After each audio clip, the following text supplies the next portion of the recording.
Sound of Limp Bizkit in 30 seconds. Let's go! Red hat. Whoa! Guitar with a whammy bar. Monster energy. A down-tuned guitar. Yeah, and some black body paint. I don't want to cover myself in black body paint. Or you could just use the new Wes Borland STL Tonality plugin. So who the hell is Wes Borland, and why would any guitarist want to sound like Limp Bizkit anyway? Limp Bizkit, the band that's become the poster child for everything people love to hate about 2000s metal. To many, Limp Bizkit represents the worst of a bygone era, where nu metal reigns supreme, and angst was packaged and sold in the form of backwards red caps and lyrics about wanting to break stuff. For a lot of metal fans, the band's music is like a time capsule of cringeworthy teenage rebellion. Limp Bizkit's reputation hasn't just tarnished the band, it's also cast a shadow over its most talented member, Wes Borland. Despite his unique style and undeniable skill, Wes often gets lumped in with the general consensus that Limp Bizkit is a joke. To a lot of casual listeners, Wes is just that guy in the weird costumes, rather than the innovative guitarist he truly is. His experimental approach to the guitar is often overlooked because it's wrapped in the packaging of a band that many feel represents the lowest common denominator of the metal genre. But for those who dig a little deeper, Wes Borland stands out as a groundbreaking and genuinely unique guitarist, using unconventional tunings, effects, and techniques. He's not just playing riffs, he's creating soundscapes, he's pushing the boundaries of what a guitar can do, and he's doing all of that in the context of a band that basically at its core is still making music for mosh pits. His use of eerie, melodic interludes and heavy off-kilter rhythms brought a distinct flair to Limp Bizkit's sound, setting them apart from their nu metal peers. Wes Borland's guitar style is a masterclass in pushing boundaries and defying conventions, blending an array of unconventional techniques and gear choices to create a sound that's truly his own. One of the hallmarks of his playing is his use of the Floyd Rose tremolo system, which he manipulates to produce eerie dive bombs, pitch bends, and otherworldly effects that add a haunting, surreal quality to his riffs. Borland also has a liberal use of natural harmonics. This further sets his sound apart, injecting shimmering, bell-like tones that punctuate the heaviness of his playing with unexpected melodic bursts. Another key element of Wes's unique tone is his preference for lower tunings, often dipping well below standard pitch to create deep, rumbling riffs that are as menacing as they are catchy. This low-end heaviness, combined with his odd amp choices, allows him to craft a sound that's gritty, raw, and unmistakably his. Wes often strays from the traditional high-gain metal amplifiers in favour of quirkier, sometimes vintage models. Wes also leans heavily into the world of weird pedals, using everything from octave shifters to delay and modulation effects. This unconventional approach to gear means that Borland's guitar tone is constantly shifting. In a genre often criticised for its lack of innovation, Wes Borland stands out as a guitarist unafraid to experiment, creating a distinct and instantly recognisable sound.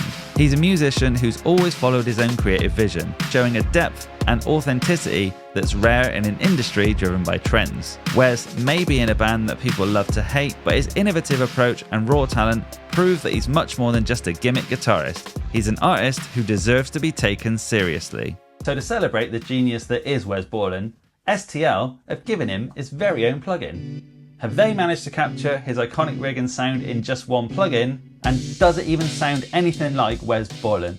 So STL have done a great job making this Wes Borland plugin. If you've used STL tones before, you'll be familiar with this. If not, it's fairly intuitive, so you won't really be struggling to figure out how to use it. Down at the bottom here, we've got the tuner, we've got some stomp boxes with a mini filter and a fuzz pedal. We've got an amp section with 3 different amps, as you can see here. Then we've got the cabinet section. This is where most of the fun happens. There's so many different cabs, so many different microphones. You can change the left and the right, and they've all got cool little artwork pictures on here. Look at that. You can tell it's a Wes Borland plugin just by looking at these. And then we've got some effects. What I thought was cool is that they've got a delay here, and they've got a digital delay over here. They've also got a chorus flanger, which is based on, I think, an heaviness pedal, and they get some crazy sounds. But the best thing is, they've got presets that Wes has already made. You know, one thing I was surprised to see, they didn't do presets for their super mega popular songs like My Generation or Break Stuff. So taking that into consideration, does the plugin actually allow you to Limp Bizkit in 30 seconds? So start your timers now. Let's see if they've made it easy for us. Let's just check the plugin and see if they've made presets already to make us limp in 30 seconds. Well, there's My Way too. Let's see how that sounds. Let's see if I remember how to play this one.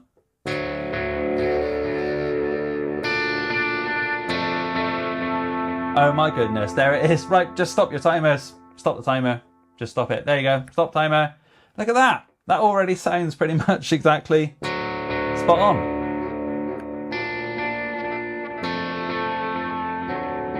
It definitely limps in a clean setting, and we managed to Limp Bizkit in under 30 seconds. We got to like 21 or something. This is exactly what you want from a signature plugin. You basically want to be able to plug your guitar in and instantly sound like Wes Borland. And they've done exactly that. So now I'm going to get better acquainted with the plugin. Sounds great on its own. How does it sound when it's in a full mix? John Otto, take him to the Matthews Bridge.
That plugin totally slayed. Some of those riffs were way tougher to play than I thought they were going to be, but the plugin definitely brought out my inner Wes Borland.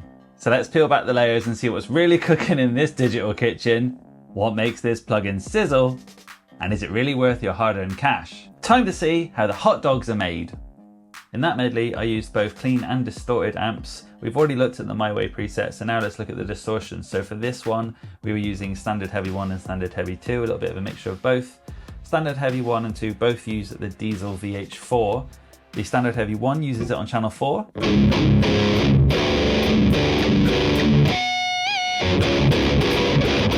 And it's using the cabinet here, the Fry E50 with a 414 and a 57. So I would say this is more of a dry kind of classic sounding distortion, maybe 80s, 90s. It's the kind of preset I would actually put a boost pedal in front of. There aren't any boost pedals in this plugin. There is a fuzz and a mini filter. So I'm going to now switch to Standard Heavy 2, which is my favorite one. This uses channel 3 of the Diesel VH4. But I also think the cab makes a huge difference because this one is the Eddie G12. I'm pretty sure that's an EVH cab. It's got the 3 letters here, signifying it's probably representing an EVH. And they're using the same mics as before, 414 and a 57. These sound really good. I really like this preset. But what I really like the most is that this amp has taken away all the problems with tone chasing or having to watch loads of behind the scenes videos of him looking at his rig and looking at his pedal board, because I would say that this just pretty much does the Wes sound. You plug your guitar in, you open the plugin, it sounds just like Wes Borland. And they don't just have clean and distortion, they also have some of those kind of kooky ones that he's really well known for. They make good use of the effect pedals built in. For example, as you'll hear there, that's actually using the clean amp with both the fuzz and the mini filter turned on. You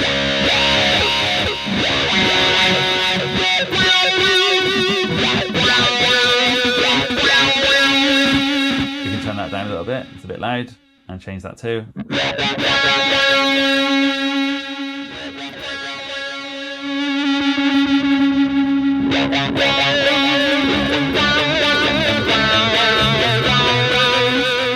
What I love about this plugin is how spot on it sounds. I love that it's super easy to use right out of the box. The plug and play aspect to this plugin is fantastic. Honestly, you pretty much have to be deaf to not recognise that it sounds just like Limp Bizkit immediately. On that basis alone, it feels worth the money. But does that then mean it's just a one-trick pony? Now, to see if it's truly worth your cash, I really want to push this plugin out of its comfort zone. I want to find out if it truly can nail the full spectrum of the nu metal sound. Alright, let's get into it. What even is nu metal? Picture this. It's the late 90s. Rock music is in this weird transitional phase, and out of nowhere, a new genre crashes onto the scene, blending heavy metal with hip hop, grunge, and a touch of electronic weirdness. Enter nu metal, a genre that brought heavy, down-tuned guitars, simple but powerful riffs, and an aggressive, often rap-influenced vocal style that became a soundtrack for my generation. Nu metal is all about feel over technicality. It's not just about shredding or insane solos, it's about groove, rhythm, and raw energy. The guitarists in the nu metal scene who shaped my playing all had one thing in common. They prioritized feel over flashy technique. Brad Delson from Linkin Park wasn't interested in virtuoso solos. His style was about crafting memorable, hooky riffs that stuck in your head. Jim and Mick from Slipknot built their sound around brutal, down-tuned riffs and syncopated rhythms that felt like a freight train, whilst Darren from System of a Down blended Middle Eastern scales with quirky, manic rhythms, creating something entirely fresh. Each of these guitarists focused less on technical wizardry and more on creating a vibe, tapping into raw, primal energy and making every riff count, whether through aggression, chaos, or just straight up fun. What made it even more unique were the weird effects. Things like DJ scratches, unconventional pedals, and experimental amp setups. Guitarists were using whammy pedals to bend pitches, combining natural harmonics with odd delays, and just generally breaking all the rules to create a sound that was fresh and different. To many in the guitar community, nu metal was seen as dumbing down the art of guitar playing. It was less about technical skill and more about attitude, creating a divide between purists who value precision and those who embrace this new raw style. So, nu metal, love it or hate it, was all about pushing boundaries, blending genres, and creating a sound that was heavy, aggressive, and totally its own. And whether you think it's a legitimate evolution of metal or a controversial gimmick, there's no denying it made a huge impact on the music scene. So now we're all caught up on the history of nu metal, can this plugin break free from Wes Borland's iconic sound and truly capture the essence of nu metal? Or is it just limited to the Limp Bizkit sound? Let's find out if it really can deliver the riffs that made this genre legendary. So get strapped in for this epic nu metal riff medley only using the STL Tonality Wes Borland plugin.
Well, that was a nostalgic trip down memory lane. The plugin absolutely smashed it. So I'm going to show you a behind the scenes look and reveal my secrets to how I craft epic guitar tone.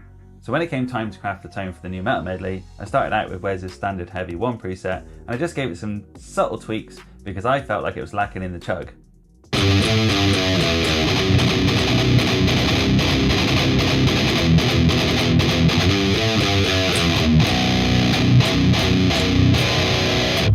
So I know what you might be thinking. I know, I just need to copy the settings Jamie's made, and that will make it sound exactly the same. It will bring all the chug. That's another mistake people make, is that they think all I have to do is look at the front of the amp and it will sound just like it, and they spend hours tweaking EQ, and they neglect things like cabs, speakers, and mic placements. So then I spent time doing that. So I'm using this cab here, and these two mics and the placement, and you can change all the balance and the volumes and all that kind of stuff. So when it came to the cab and mic placement, I wanted a more heavy, chuggy sound. So I went with a Dynamic 57 mic and a Dynamic 421. I'm using two different cabs because I felt like they paired really well together. I'm using the Fry E50 and the Eddie G12. Sounds chuggy as anything.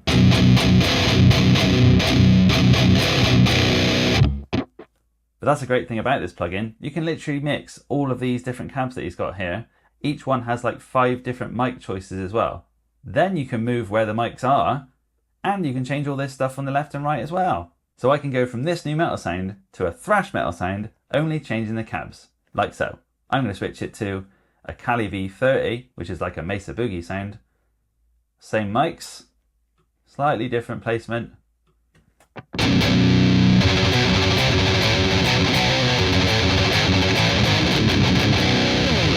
See that? Made a huge difference, and that's because certain genres use certain cab sounds. Metallica are famous for using Cali V30s, so that's why it sounds great for thrash metal. In the past, using plugins, you weren't able to have as much control over the cabs, the speaker, and the mic placement as you do nowadays. So my advice is that you should spend more time exploring the cab section so you can craft your own unique sound. It also does clean sounds. But I'm just here for the chugs. I'll leave the cleans for someone else.